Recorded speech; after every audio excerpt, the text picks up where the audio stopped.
नमस्कार, जनता मांगे जवाब में आपका स्वागत है। मैं हूं आपके साथ दीपक भदौरिया। महाराष्ट्र में कथित बिटकॉइन घोटाले की आंच अब छत्तीसगढ़ तक पहुंच गई है। पहले ईडी और फिर सीबीआई की टीम ने बिटकॉइन मामले में राजनीतिक लेनदेन को लेकर कार्रवाई तेज कर दी है। मुंबई की एक ऑडिट कंपनी के कर्मचारी गौरव मेहता के रायपुर निवास में छापेमार कार्रवाई की गई है। बीजेपी ने इस घोटाले में सीधे तौर पर पूर्व सीएम भूपेश बघेल का नाम लेकर सियासी पारा गरमा दिया है। भूपेश बघेल की तरफ से कड़ा जवाब मिलते ही सूबे में सियासी घमासान मच गया है। आरोपों पर पहले देख लेते हैं ये रिपोर्ट, उसके बाद इस पर ही करते हैं चर्चा।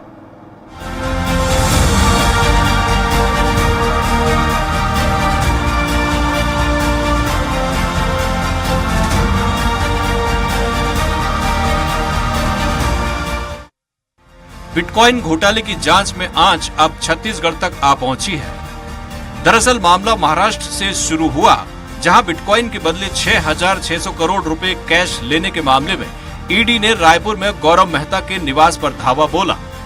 गौरव मेहता मुंबई में सारथी एसोसिएट्स ऑडिट फर्म का काम देखते हैं। आरोप है कि महाराष्ट्र विधानसभा चुनाव के लिए एनसीपी नेता शरद पवार की बेटी सुप्रिया सुले और महाराष्ट्र कांग्रेस के अध्यक्ष नाना पटोले ने बिटकॉइन के बदले नोट देने के लिए गौरव मेहता से संपर्क साधा था। मामला सामने आते ही बीजेपी हमलावर हो गई है। प्रदेश महामंत्री संजय श्रीवास्तव ने दावा किया है कि गौरव मेहता के भूपेश बघेल से नजदीकी संबंध हैं। उन्होंने सवाल खड़ा किया है कि आखिर हर आरोपी से भूपेश बघेल का कनेक्शन क्यों है और हर बड़े घोटाले में कांग्रेस का ही नाम क्यों आता है। और एक महत्वपूर्ण विषय जो सामने आया, बिटकॉइन का मामला आया, क्रिप्टो करेंसी का जो विषय आया है, उसके तार जिस तरीके से जुड़ते चले जा रहे हैं। और आपने हर मामले में देखा है कि पहले ये नकारते रहे कि नहीं नहीं नहीं, इसमें कांग्रेस के नेताओं का नहीं है, बीजेपी भ्रष्टाचारी कर रही है, ईडी का सहारा ले रही है, मोदी जी ऐसा कर रहे हैं। लेकिन जब जैसे जैसे परतें उखड़ती गई जांच के आधार पर, वहां पर कांग्रेस के नेता उसमें शामिल पाए गए। खुद पर आरोप लगते देख पूर्व सीएम भूपेश बघेल सामने आ गए। उन्होंने अपने ऊपर लगे आरोपों को चैलेंज करते हुए मानहानि का केस करने तक की धमकी दे डाली। उन्होंने केंद्र सरकार को भी आड़े हाथों लिया। केंद्र तो उसकी सरकार है ना भाई, बिटकॉइन कहाँ चलता है, कहाँ संचालित होता है, मुझे बताओ। छत्तीसगढ़ से, देश से या देश के बाहर से? देश के बाहर से। तो देश के बाहर जो भी मामला होगा उसमें कार्रवाई करने का अधिकार किसका है? केंद्र का है। बहरहाल बिटकॉइन मामले की जांच ईडी और सीबीआई कर रही है, लेकिन इसके तार पूर्व सीएम भूपेश बघेल से जुड़ते ही सूबे का सियासी पारा गर्मा गया है। बीजेपी हमलावर है तो भूपेश भी खुलकर बोल रहे हैं। अब देखना दिलचस्प होगा कि आखिर जांच में क्या हकीकत निकलकर सामने आती है। स्वराज एक्सप्रेस के लिए रायपुर से दिलीप साहू की रिपोर्ट। और इस मुद्दे पर चर्चा करने के लिए खास मेहमान रायपुर से हमारे साथ जुड़े हुए हैं के.एस. चौहान जी हैं, बीजेपी प्रवक्ता हैं। के.एस. जी, आपका स्वागत है। सत्यप्रकाश सिंह हैं, कांग्रेस प्रवक्ता हैं। सत्यप्रकाश जी, आपका भी स्वागत है। प्रदीप तिवारी जी हैं, वरिष्ठ पत्रकार। प्रदीप जी, आपका भी स्वागत है। और अंकुर सिन्हा, एक्सपर्ट क्रिप्टो करेंसी। अंकुर जी, आपका भी बहुत बहुत स्वागत है। सबसे पहले के.एस. चौहान जी, आप ही के पास में आऊंगा। जिस तरह से अभी तक इस पूरे मामले में महाराष्ट्र से लेकर छत्तीसगढ़ तक देखें तो कुछ ऑडियो क्लिप्स, कुछ नोट्स, वॉइस नोट्स वगैरह कुछ अभी तक सामने आया है। जिस तरह से बीजेपी प्रेस कॉन्फ्रेंस में आरोप भूपेश बघेल पर लगा रही है, तो क्या भूपेश बघेल और गौरव के बीच में, मेहता के बीच में कोई कॉन्वर्सेशन, कोई चैट, कोई ऐसा बीजेपी के हाथ लगा है कि इतना शॉर्ट हो कि आप लोग प्रेस कॉन्फ्रेंस में उनका नाम बाकायदा ले रहे हैं और चीजें रख रहे हैं? कुछ ऐसा कुछ मिला है कि अब तक बीजेपी के हाथ में कुछ लगा है? देखिए, हर अपराधी का ये आधार नहीं होता है कि कुछ ना कुछ उसका मिले, और ये तथ्यों के आधार पे भी, रिलेशन के आधार पे भी, पूरे पुराने जो इनके संबंध हैं उनके आधार पे भी, और सभी चीजें देख के उसके बाद ही आगे की कार्रवाई होगी। अगर आगे कुछ और तथ्य मिलते हैं तो तुरंत उनके जो इसके ऊपर हो, जो इसमें लिप्त हो, वो उनके ऊपर कार्रवाई की जाएगी और कार्यपालिका जो है वो अपनी कार्रवाई करके न्यायपालिका को देगी। जैसे कि हम लोग पूर्व में भी देख चुके हैं कि भूपेश बघेल के तार गौरव मेहता के साथ हैं और रिलेशन है कई वीडियोज हैं, कई ऑडियोज, कई फोटोज हैं और कई रिलेशंस भी हैं। जैसे सौम्या चौरसिया के साथ इनके रिलेशन, उनसे उससे भी नकार दें। गौरव मेहता से साथ रिलेशन है, उससे भी नकार दें। समीर बिश्नोई के साथ रिलेशन है, उससे भी नकार दें। अरे महादेव ऐप के जो कर्ता धर्ता है, जो मालिक है, उसने खुद बोला कि मेरे से भूपेश ने और उनके बेटे बिट्टू ने पैसे लिए और पैसे का लेन देन किया 508 करोड़ रुपए का। तो ये सभी चीजें जो अभी आज तक जो भूपेश बघेल की जो करीबी थे वो अंदर हैं, उनको जमानत तक नहीं मिली है। और ये जो मामला है वो न्यायालय में। अब एक बात बताइए कि जब नाना पटोले कौन है? तो कांग्रेस के नेता है, बहुत बड़े नेता है। और जब वो उसके तार जब छत्तीसगढ़ से जुड़े हैं तो इसका सूत्रधार कौन होगा? निश्चित रूप से सीधा क्या बोलते हैं, गौरव मेहता के पास तो नहीं पहुंच गए होंगे वो। इसका तार कहां से जुड़ा होगा? जैसे महादेव ऐप का तार कहां से जुड़ा हुआ था और उसके नाम, और फिर उसके बाद एफआईआर भी हुई भूपेश बघेल के नाम पे और दूसरों के नाम पे भी हुई है, जिसका उत्तर देते हुए फिर रहे हैं अभी। उसके बाद आज जब हम देखते हैं कि कांग्रेस इतनी लिप्त हो चुकी है करप्शन में, C for Congress, C for cash और सी फॉर करप्शन, तो ये कांग्रेस इतनी लिप्त हो चुकी है तो कहीं ना कहीं तार, और गौरव मेहता तो मतलब शागिर्द है उनके, शागिर्द। ठीक है, गौरव मेहता मतलब सभी चीजें पूछ के लिया करते थे। चौहान जी, आपने कहा कि जिस तरह से वो महादेव घोटाले में जो आरोपी हैं वो जेल में, अभी एक तरफ आप कह रहे हैं कि मुख्य सूत्रधार यही थे, सूत्रधार मुख्य थे, सूत्रधार बाहर है, बाकी सब अंदर है। बिल्कुल, वो तो बाहर क्यों है? अभी नहीं, सुनिए ना, मैं क्या बोल रहा हूं। देखिए, जो भी चीजें होती हैं सबूतों के पुख्ता आधार पे होती है। और जैसे आज कोई भी आरोपी है, अब जैसे 1.5 महीना, 2 महीने, 3 महीने तक जो भिलाई के विधायक थे देवेंद्र यादव, वो बाहर थे, उनसे पूछताछ की गई, उसके बाद उनको लाया गया और न्यायालय के हवाले कर दिया गया। उनको जमानत क्यों नहीं मिल रही है? अब 3 महीने तक अगर पूछताछ चल रही है और आगे और पूछताछ चल रही है, इसका मतलब ये तो नहीं कि आप 22 जनवरी हो गए, दूसरे लोगों के नाम से जो तार हैं वो क्यों नहीं जुड़ रहे हैं? दूसरे भी तो कांग्रेसी नेता हैं, ये दूसरे स्टेट के भी तो कांग्रेसी नेता है। आपने ये बोला ना, चूंकि छत्तीसगढ़ से कनेक्शन जुड़ा, चूंकि कांग्रेस और वो मुख्यमंत्री रहे, तो कहीं ना कहीं कनेक्शन तो फिर कनेक्शन होगा ही होगा। गौरव मेहता और भूपेश बघेल के भी कनेक्शन है, ये आप देख लीजिए, पहले भी हमने देखा हुआ है और आपके प्रसिद्ध चैनल में भी कभी ना कभी वो वीडियो और फोटो के द्वारा आए होंगे जी। अच्छा, इस वजह से लगे। अब दूसरे वो तो भूपेश बघेल तो सिर्फ एक विधायक है ना अभी। हाँ, बिल्कुल है ना। हाँ, हम पीसीसी अध्यक्ष का नाम क्यों नहीं ले रहे हैं? हम दूसरे क्या बोलते हैं, राहुल गांधी का नाम क्यों नहीं ले रहे हैं? हम और दूसरे बड़े बड़े और नेताओं का नाम क्यों नहीं ले रहे हैं? अच्छा। हम भूपेश बघेल के नाम क्यों ले रहे हैं? तो ले रहे हैं भूपेश बघेल का नाम, बताइए आपने। वो तो सिर्फ एक विधायक है ना, पूर्व में सीएम थे, फिर पूर्व में मंत्री होता है, मुख्यमंत्री होता है, अभी कुछ नहीं है वो, अभी सिर्फ एक विधायक है। और उसके बाद उनसे ज्यादा मतलब जो पदाधिकारी, बड़े पदाधिकारी हैं, वो छत्तीसगढ़ में मौजूद है। तो वो तो बोल रहे हैं कि ये सब कुछ केंद्र के अधीन आता है, हम पे जांच क्यों नहीं हो रही? जांच बिठाओ ना। मैं क्या बोलता हूँ, विपक्ष के नेता का नाम क्यों नहीं आ रहा है बीच में, और दूसरे मंत्रियों का नाम क्यों नहीं आ रहा है बीच में? नहीं, वो तो खुल के प्रेस कॉन्फ्रेंस करके वो बोल रहे हैं, अगर मैं गलत हूं, मेरे ऊपर आरोप है तो जांच कराइए ना। जांच क्यों नहीं करा रहे? तो होगी ना जांच, तो वो ऐसा क्या बोलते हैं, उसमें ये बोलने से बच तो नहीं जाएंगे। और हमने पहले भी देखा हुआ, इनके नाम से सीधा बोला हुआ है महादेव आपके चंद्राकर ने नाम से बोला हुआ है। अभी जैसे मैं सत्यप्रकाश जी से महादेव ऐप का नाम लूंगा तो कांग्रेस हमेशा ये आरोप लगाती है कि आपने तो अभी तक बंद नहीं किया महादेव ऐप। अरे कौन बोलता बंद नहीं किया? लगातार कांग्रेस के प्रवक्ता ये कहते हैं, कब तक चल रहा है? नहीं, आपने देखा, आपने लगाया? मैंने क्या कहा, हर डिबेट में यही आरोप लगाते हैं कि महादेव ऐप कभी भी चल रहा है। नहीं, सुनिए ना मेरी बात। महादेव ऐप अभी आप खोल के देखिए, क्या उसमें पैसा लग रहा है? अच्छा, क्या उसमें लग रहा है पैसा? आप अभी खोल के देखिए। बंद करा दिया, मतलब आप ये कहना चाह रहे हैं? नहीं, मैं वही तो बोल रहा हूँ। हाँ। महादेव ऐप को कौन बंद किया और किसके इशारों पे फल फूल रहा था वो हम सब जानते हैं। ठीक, ठीक है, मैं आपके पास आऊंगा चौहान जी, सबका समय निर्धारित है। सत्यप्रकाश जी, हम भूले नहीं है। ठीक है चौहान जी, मैं आपके पास लौटूंगा।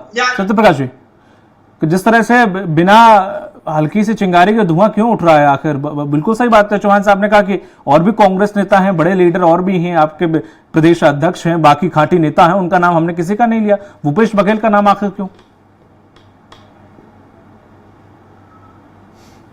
देखिए दीपक जी, अभी आपने इससे पूछा भी कि कोई वीडियो या कुछ ऑडियो ऐसा कुछ हो, तो कुछ दिखा नहीं पाए हैं, कुछ बता नहीं पाए हैं। तो देखिए इसलिए, और इन्हें बोले फोटोज हैं पहले के हैं, वो तो अपना पक्ष रखने के लिए बोलेंगे पुराने फोटोज हैं, वीडियोज हैं, मगर दिखा नहीं पा रहे। अगर उस पर मैं बात कर लूं तो मोदी जी के फोटो तो आसाराम बापू जी के साथ भी है, अगर उसी बात को नीरव मोदी के साथ भी है, अगर उसमें बात कर लूं तो वो जो दक्षिण के जिनके लिए तो मोदी जी ने प्रचार भी कार्यकर्ता प्रचार किया, प्रसन्ना सबसे बड़ा दुष्कर्म का आरोपी, उसके साथ भी है। तो क्या बोलना चाहेंगे कि मोदी जी के अंदर सारे गुण हैं, या तो ये मान लें मोदी जी के अंदर सारे गुण हैं? लेकिन दरअसल बात क्या है ना, बात कहां से शुरू हुई ये मुद्दे की बात है। महाराष्ट्र में हुआ क्या था, चुनाव से कुछ दिन पहले इनके राष्ट्रीय सचिव, राष्ट्रीय महासचिव विनोद तावड़े 5 करोड़, आपके टीवी स्क्रीन पे मैंने देखा था, 5 करोड़ जो बांट रहे थे ना, वहां से इनको मिर्ची लगी है कि वो पोल कैसे खुल गई। अब वो जो पोल खुली है, और वहां ईडी तो भेज नहीं सकते, तो वो पोल खुली है, और चुनाव से एक रात पहले रात को प्रेस कॉन्फ्रेंस करके मतदाताओं को किसी तरह भ्रमित किया जाए, मतदाताओं को किसी तरह भ्रमित करके अपने पाले में लाया जाए, ये बताया जाए कुछ हुआ नहीं है। और विनोद तावड़े के पास तो डायरी भी मिली जिसमें 15 करोड़ लेन देन की बात आ रही है सामने, तो उसके यहाँ ईडी नहीं जाती है। JN ठाकरे शिंदे ग्रुप गुट के हैं, होटल में 1 करोड़ 98 लाख मिलते हैं, उसके यहाँ ईडी नहीं जाएगी। अब यहाँ आ जाइए, अब यहाँ मिलेगा कौन? देखिए ये बात करें भूपेश बघेल का नाम क्यों नहीं ले रहे?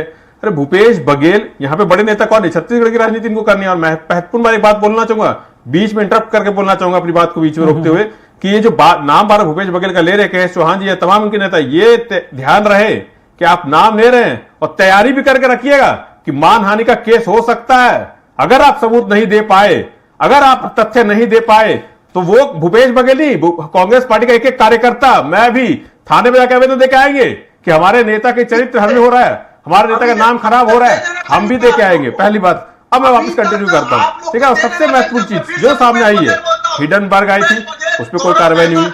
अब देखिए ये जो है सबसे महत्वपूर्ण चीज, ये जो आया है ना, जिसमें अडानी लिखा हुआ है, ये अमेरिका कोर्ट ने जो वारंट जारी किया, इसको कहीं ना कहीं डाइवर्ट करने के लिए ये तमाम चीजें की गई हैं कि ये हो रहा है, क्रिप्टो हो रही है, भूपेश बघेल के साथ है, सुप्रिया सुले जी का नाम लिया जाता है, नाना पटोले जी का नाम लिया जाता है। देखिए आजकल यही चलता है, हर चीज यही के बनने से बन जाती है। तो ये हर चुनाव से पहले या ED भेजेंगे या किसी के साथ कुछ इस तरह से चरित्र हनन करेंगे ताकि मतदाताओं के बीच कुछ ऐसे मैसेज है कि वो व्यक्ति गलत है, हम ही सही है, केंद्र में की सरकार है, सारी एजेंसियों के दुरुपयोग करते हैं। हम तो 2014 के बाद से बोलते आ रहे हैं, कोई नई चीज नहीं है ये, और इन्होंने किया ये भी कोई नई चीज नहीं है। महाराष्ट्र की जनता देख रही है, ये सिर्फ और सिर्फ चुनाव को प्रभावित करने की कोशिश की जा रही है।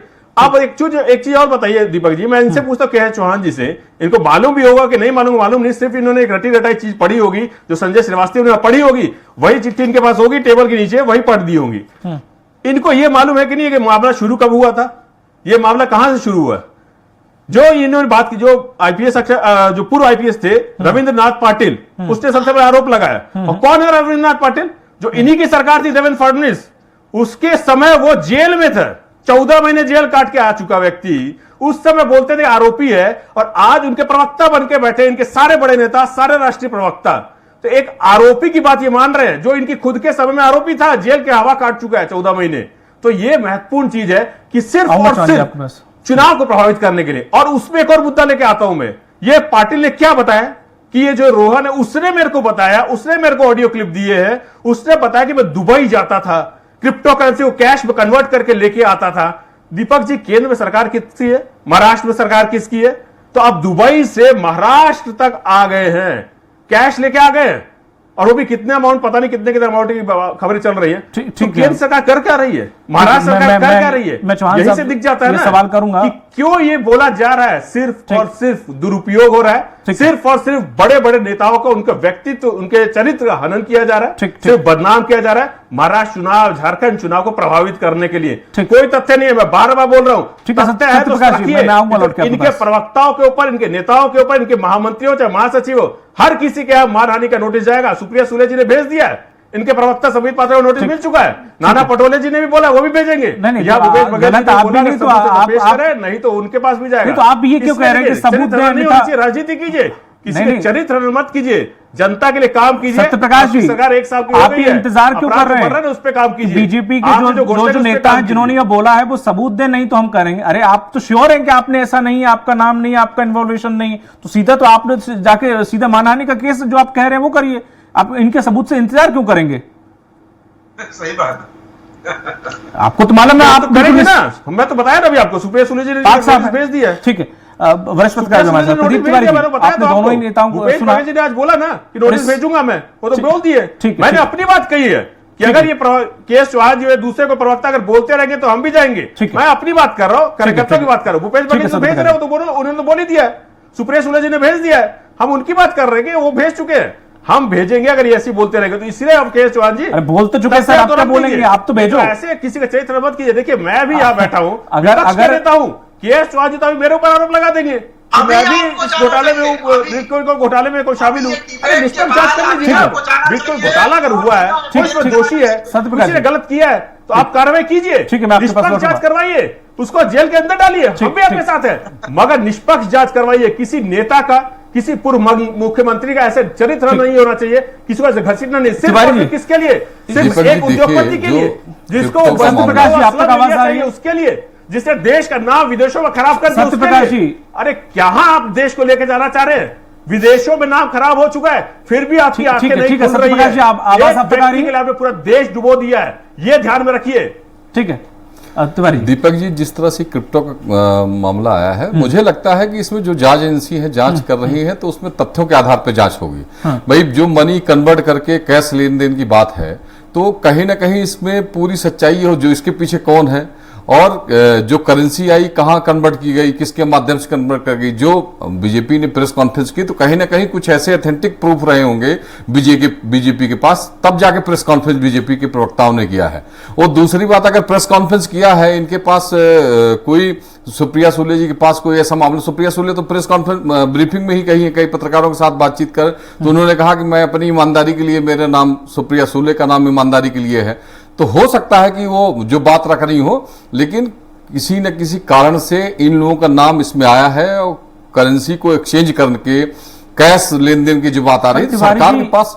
इतना बड़ा कैश, इतना बड़ा अमाउंट अगर आप करते हैं, कन्वर्ट भी करते हैं और केंद्र सरकार या फिर एजेंसियों को अगर इसकी भनक नहीं लगती तो कल को बहुत बड़ा हादसा देश में हो सकता है।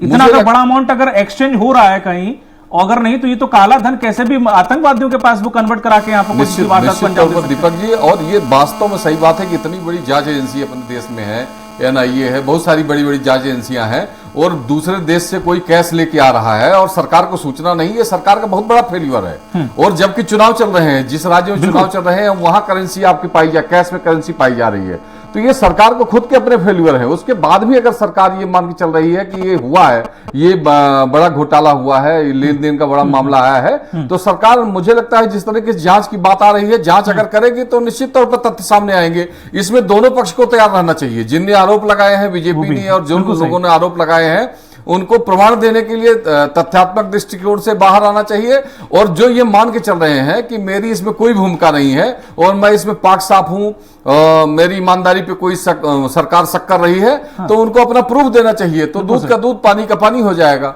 इसमें किसी भी दल को सामने बढ़ चढ़ के आना चाहिए कि भाई अगर भ्रष्टाचार हुआ है तो सच्चाई सबके सामने आए। क्योंकि नेशनल मीडिया में आज की डेट में क्रिप्टो मनी को लेकर पूरे देश में चर्चा हो रही है और ये किसी एक व्यक्ति पे नहीं है, ये बड़ी पार्टी दलों, बड़े दलों पे आक्षेप है। तो मुझे लगता है कि सच्चाई को बाहर आने से लोगों को और साथ में आना चाहिए कि भाई आप जांच करो इसको और तथ्य सामने ले आओ। ठीक है जी। जो एक्सपर्ट क्रिप्टो करेंसी के बैठे हुए हमारे साथ भी अंकुर जी, क्या क्रिप्टो करेंसी में इतना बड़ा अमाउंट दुबई से यहां लाया जा सकता है या फिर यहां पर कन्वर्ट किया जा सकता है कितना बड़ा अमाउंट, या फिर इतना बड़े अमाउंट में कोई क्रिप्टो खरीद सकता है क्या देश के अंदर? अंकुर जी, आपकी आवाज दर्शकों तक नहीं पहुंच पा रही है। जी, क्रिप्टो करेंसी खरीदने के कुछ उपाय हैं भारत में, जो कि क्रिप्टो एक्सचेंजेस के नाम से जाने जाते हैं, जैसे CoinDCX हो गया। ऐसे बहुत सारी प्राइवेट कंपनियां हैं जो क्रिप्टो करेंसी का लेन देन, खरीद बिक्री पर काम करती हैं। और साथ ही भारत सरकार द्वारा फाइनेंशियल इंटेलिजेंस यूनिट बनाई गई है, जो कि FIU के नाम से जानी जाती है, जिसका कार्य यही होता है कि वो आपके सारे के सारे क्रिप्टो करेंसी एक्टिविटी, जितने भी ये फाइनेंशियल एक्टिविटी या जितने भी इस तरह के लेन देन होते हैं, उन पर नजर रखती है। ठीक है। जहां तक बात है कि भारत के अंदर इतनी बड़ी अमाउंट खरीदने की जो कि बताया जा रहा है, ये संभावना बहुत कम है और बहुत ना के बराबर है कि एजेंसियों को ये पता ना हो। जहां तक बात है दुबई या दूसरे किसी जगहों पर इस तरह का लेन देन होना, ये हो सकता है। पर अगर भारत में ऐसी कोई लेन देन आती है तो ये एजेंसियों को रेडार में होता है। 90% टाइम एजेंसी इसको ध्यान में रखती है। बिटकॉइन में एक बड़ा फेरबदल उठापटक हो, जैसे कुछ आपने खरीदे, बहुत सारे आपने बेचे, या देश से बाहर किसी ने खरीदे या देश के बाहर जो थे, हालांकि पूरा एक्सचेंज बाहर ही होता है उसका, लेकिन फिर भी क्या ये इस पे नजर रखती है वो जो एजेंसी आप बात कर रहे हैं? जी, अगर आप किसी भी तरीके से उसे रुपया में कन्वर्ट करते हैं या डॉलर में कन्वर्ट करते हैं या किसी और करेंसी में कन्वर्ट करते हैं, जिसके भारत या FIU यानी कि फाइनेंशियल इंटेलिजेंस यूनिट जो भारत सरकार की एक संस्था है उससे संबंधित है, तो वो उस पर नजर रख सकते हैं। और वो उन्हें पता होता है। दुबई से इतना पैसा लाया जा सकता है किसी भी माध्यम से क्रिप्टो करेंसी से इंडिया में? ये तो मैं नहीं कह सकता कि कैसे लाया जा सकता है, जैसे मेरे कहने के कुछ तरीके, चूंकि आप उसके एक्सपर्ट हैं, कुछ ऐसे तरीके होते हैं कि उससे फेर बदल या 1 नंबर 2 नंबर में करके भी एडजस्टमेंट होकर पहुंच सकता हो पैसा? पहले ऐसे बहुत सारे तरीके अपनाए गए हैं। आजकल FIU का गठन इसी वजह से किया गया था। ठीक है। FIU का गठन पिछले 2 सालों में हुआ और इन चीजों को, इन गतिविधियों को, जैसे कि प्रदीप जी कह रहे थे कि आतंकी संगठनों तक पहुंच सकता है, उन तक पहुंच भी रहा था, पर उन्होंने इस पे नकेल कसने की कोशिश की। और FIU का स्थापना इस चीज के लिए है कि आप ऐसे मूव नहीं कर सकते पैसे को, चाहे कितने भी करोड़ रुपए हो, अरबों रुपए हो, ये मूवमेंट बहुत मुश्किल होगा और इसीलिए पकड़ में आ जाता है। और इसके कुछ एक्सचेंज या कुछ इस पे व्यापार करने में कुछ 27-28% कुछ टैक्स भी लगाती है government, I think. Government 30% tax और 1% TDS लगाती है। तो आप अगर 1 रुपए का भी बिटकॉइन या कोई और क्रिप्टो करेंसी खरीदते बेचते हैं भारत के किसी भी एक्सचेंज से, यहाँ तक कि बिनांस दुनिया का सबसे बड़ा एक्सचेंज जो भारत में अब आ चुका है और FIU कंप्लायंट है, यानी कि फाइनेंशियल इंटेलिजेंस यूनिट के साथ कंप्लायंट है, तो उसमें भी आपको 1% TDS देना पड़ेगा। तो यानी कि गवर्नमेंट को ये पता होना चाहिए, अगर मेरे पास 10 बिटकॉइंस हैं तो गवर्नमेंट की नजर में होने चाहिए कि मेरे पास हैं। आई थिंक पता होगा, क्योंकि मैंने खरीदी तो उस पर टैक्स लगा होगा, अगर मैं सही हूं TDS। लेकिन अंकुर जी, एक और मामला ये हो सकता है कि जैसे जो व्यापार कर रहे हैं लोग हमारे भारत के और दुबई में, तो वो क्या इसको एक्सचेंज के रूप में नहीं कर सकते कि हम यहाँ लोगों को पैसे दे दें और वहां से उनको एक्सचेंज कर लें हवाला के जरिए? जी, ऐसी गतिविधियां होती आई हैं और FIU इन सब पे नजर रखती है, क्योंकि उनका इसी वजह से ED की एक्टिविटी आप देख सकते हैं पिछले 2 दिनों में बहुत तेज हुई है, क्योंकि लेन देन कहीं ना कहीं ट्रैक हुआ है। FIU खुद एक्शन नहीं लेता, वो इन सारे एजेंसीज को अलर्ट करता है। वो तो ऑडियो क्लिप वगैरह तो एक्टिवेट हुई ना, उससे पहले तो चिड़िया चुंगी खेत वाला हिसाब हुआ था। अगर ये ऑडियो क्लिप्स अगर वो नहीं आता तो कहाँ जांचो, कहाँ से ED? लोगों को पता नहीं चल पाता कि मामला क्या है। ठीक है, मैं आऊंगा अंकुर जी आपके पास दोबारा। जी जी जी, बात रखिए, कुछ आप कंप्लीट करना चाह रहे थे। जी, मैं कह रहा था कि ऐसे कई सारे ट्रांजैक्शंस होते हैं जो कि किसी बेनामी तरीके से उपयोग किए जाते हैं, जिनपे भारतीय नागरिकता नहीं होती है, जिनकी वो सारे लोग इन चीजों में इन्वॉल्व होते हैं और वो इस पे अपना उपयोग अपने आईडीज देते हैं कुछ पैसों के एक्सचेंज में, जो कि एक इलीगल एक्टिविटी है और इसकी कड़ी सजा यहाँ तक कि UAE यानी कि दुबई गवर्नमेंट ने भी रखी हुई है। ठीक है, और फिर भारत देश है, यहाँ करने वाले तो सब कुछ कर लेते हैं, चाहे वो पता भी नहीं होते उपाय, ऐसे उपाय कर लेते हैं, खैर वो अलग बात है। चौहान जी, जिस तरीके से जो एक्सपर्ट भी हमारे साथ बैठे हुए हैं वो भी ये बोल रहे हैं कि वैसे तो ये सब कुछ गवर्नमेंट की नजर में होता है, और अगर नहीं भी होता, अगर हुआ है तो अगर ये ऑडियो क्लिप्स अगर ये बाहर नहीं आती, आरोप बाहर नहीं आते, तो भारत में कितना भी हवाला का पैसा या कैसा भी पैसा आ सकता है, इसमें क्या कहेंगे आप? कहीं ना कहीं इंटेलिजेंस फेल्यूर या गवर्नमेंट का कहीं ना कहीं तो फेल्यूर है ना इसमें? देखिए, ये जो चीजें पकड़ाई गई हैं, हाँ। और जो उजागर हुई हैं, वो इंटेलिजेंस का फेल्योर नहीं, इंटेलिजेंस की सक्सेस है। कैसे भाई, अभी ये जो चीजें पकड़ा गई हैं, चोरी कर रहा था कोई और वो चोर पकड़ा गया। अब आप बोलेंगे कि चोरी जब सोच रहा था और जब चोरी की जब मतलब वो तकनीकें अपना रहा था और चोरी करने लगा था, उसके पहले ही पकड़ लेना चाहिए था। और जब चोरी कर रहा है तब उसको पकड़ लिया गया है। तो ये इंटेलिजेंस का फेल्योर नहीं, ये सक्सेस है कि जब चोरी कर रहा है तो वो पकड़ा गया। लेकिन नहीं, हमने तो पहले ये भी देखा है कि इस टाइप के कोई भी चीजें सामने ही नहीं आती थी। दो एक्सपर्ट हमारे साथ बैठे हुए हैं, वो ये मैं जो इनका सार निकाल सका वो ये निकाल सका कि पहले बहुत सारी ऐसी गतिविधियां होती थी जो उजागर नहीं होती थी। आजकल ये बहुत ज्यादा संभव नहीं है। आजकल जो कानून का शिकंजा है और जो 2 साल पहले एजेंसियां गठित की गई हैं और भी जो कानून का शिकंजा करने के लिए और नजर रखने के लिए जो ये एजेंसियां लाई जाती हैं, तो उसमें कहीं ना कहीं जो अपराधी है वो पकड़ा जाता है। और उसके बाद अभी हमारे साथी प्रवक्ता बोल रहे थे कि कोई वीडियो नहीं है, कोई ऑडियो नहीं है और बिना उसके आधार पर कर रहे हैं। तो नाना पटोले और सुप्रिया सुले का ऑडियो है, तो आप क्या उसे अभी अपराधी मान रहे हैं? आपसे मैं ये पूछना चाहता हूं। दूसरा, क्या ये इसके बाद, ये डिबेट होने के बाद, क्या आप तुरंत जाएंगे और एफआईआर कराएंगे? अगर मैं ये गलत बोल रहा हूं, क्योंकि मेरा 8:30 बजे फिर से एक इसी में डिबेट है और मैं फिर से यही बोलने वाला हूं। जिस नेता का भूपेश बघेल का नाम उसमें जुड़ा हुआ है, आप प्लीज कृपया जाए। अगर आप सही हैं और आपका नेता सही है और पीसीसी अध्यक्ष क्यों चुपचाप बैठा हुआ है, उनको भी क्यों नहीं जाना चाहिए था? और क्योंकि वो कांग्रेस का नेता है तो वो उनको भी जाना चाहिए था और अभी तक एफआईआर लिखानी चाहिए थी, मानहानि का दावा करवाना चाहिए था। क्यों नहीं करवाया जा रहा है? समय थोड़ा सा कम है। भूपेश बघेल का नाम सरेआम आ रहा है, ठीक है, और वो कब तक, और वो आज से नहीं आ रहा है, जब से ये घोटाले कर रहा है, महादेव का घोटाला किया, उसने और भी बहुत सारे घोटाले किए, तब से भूपेश बघेल का नाम आ रहा है। वो क्यों नहीं जा रहा है? क्यों नहीं बोल रहा है कि मेरे ऊपर झूठा आरोप लगाया गया है? क्यों नहीं बोल रहा है? और आज भी उसका नाम आया है। ठीक है चौहान जी, मैं चूंकि समय की कमी है, सत्य प्रकाश जी, अभी तिवारी जी ने एक बहुत अच्छी बात कही थी कि अगर मेरे ऊपर आरोप लगे तो मैं तिलमिलाऊंगा नहीं, अगर मैं सच्चा हूं तो, बल्कि मैं ये और कोऑपरेट करूंगा कि ये आरोप पूरी जांच हो, मेरे से हटें। तो अब जिस तरह से चाहे सुप्रिया सुले हो, चाहे नाना पौटाले हो, चाहे वो अभी भूपेश बघेल हो, तिलमिलाने की जरूरत क्या है इसमें? बल्कि आपको तो ये बिल्कुल कहना चाहिए कि मैं कोऑपरेट कर रहा हूँ, आप आइए, आप जांच करिए। तो इसमें गुस्सा होने की, और मैं इसके खिलाफ वो, उसके खिलाफ वो, उधर वो महाराष्ट्र में भी चल रहा है काफी प्रेस कॉन्फ्रेंस, इधर छत्तीसगढ़ में भी शुरू हो गया। ये सब सियासत क्यों इस पे? आखिर आप सही हैं, आपको घबराने की क्या जरूरत है? क्यों आपको प्रेस कॉन्फ्रेंस और दुनिया भर का तिलमिलाने की जरूरत? दीपक जी देखिए, एक चीज बोलूंगा, अभी के एस चौहान जी जो जिस भाषा का इस्तेमाल कर रहे थे पूर्व मुख्यमंत्री के लिए, मैं मुख्यमंत्री जी के लिए ऐसे भाषा इस्तेमाल करूंगा तो इनके चरित्र, इनके संस्कार दिखते हैं, मैं उस पर नहीं जाऊंगा। के एस चौहान थोड़ा संयम रखिए, भाषा का चयन तरीके से कीजिए। पूर्व मुख्यमंत्री हो, प्रदेश के जनहित के नेता हो, जनता के नेता है, इसलिए हमको मत सिखाइए, इसलिए बोल रहा हूँ। और दीपक जी सुन, इनको बोलिए चुप रहे, मैं चुपचाप सुन रहा था, इनको बोलिए चुप रहने के लिए, मैं चुपचाप सुन रहा था, ऐसे डिबेट नहीं होता। इनको बोल दिए चुपचाप रहने के लिए, नहीं तो मेरी आवाज बहुत तेज है, मेरी आवाज बहुत तेज दूर तक चली जाएगी, इनके घर तक जाएगी, इनको बोलिए चुप रहने के लिए।